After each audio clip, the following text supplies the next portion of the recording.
Educators, I feel your pain.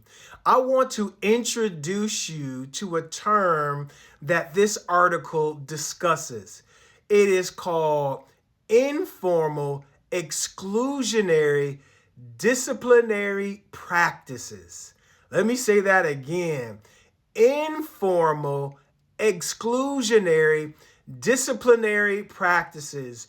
You and your school district may be using this exclusionary practice, informal exclusionary disciplinary practice, in its attempt to administer restorative practices. And we know that restorative practice are a non-punitive way to do discipline that restores relationships and creates a healthy culture and climate in classrooms and in schools.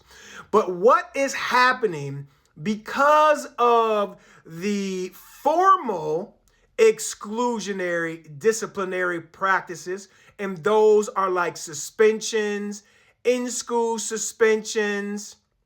Because of these things, research has shown that it has disproportionately hurt Black, brown, and poor children.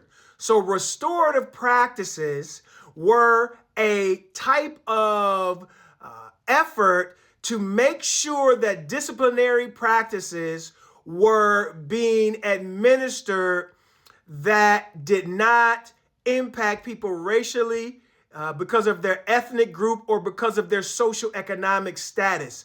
But there's research in this Stanford study that shows that informal exclusionary disciplinary practices are like going to the peace corner in the classroom, like being made to sit in the hallway, like things of that nature. But they are finding that those informal ways of disciplining in an attempt to use restorative practices are still hurting the same students. And the problem with this is they aren't being recorded. So you can't use data to create a effective plan to impact those informal exclusionary disciplinary practices. And so the article talks about the issue, and the issue is that teachers aren't being given the resources necessary to participate in restorative practices where it doesn't become informal exclusionary disciplinary practice. It talks about not having the resources, not having the training, and guess what? It also says educators not having the mental health support. And that struck me.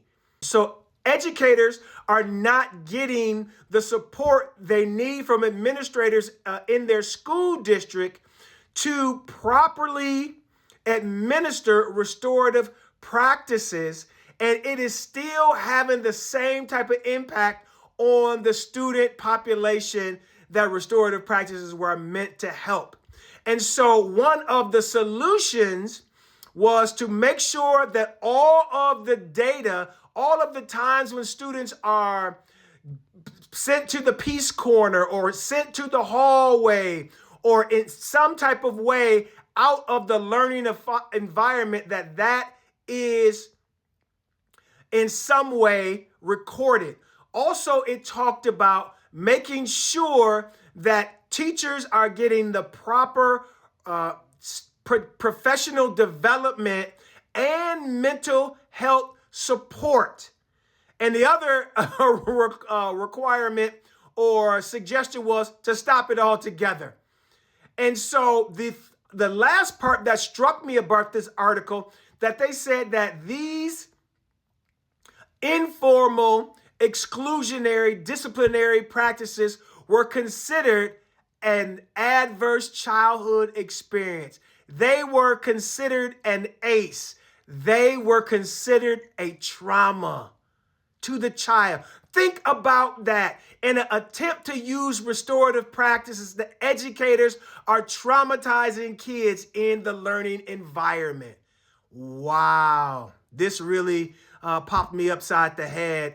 I'm not in the classroom right now anymore, but when I think about putting together professional development from educators, this is something that I am definitely going to include to make them aware of.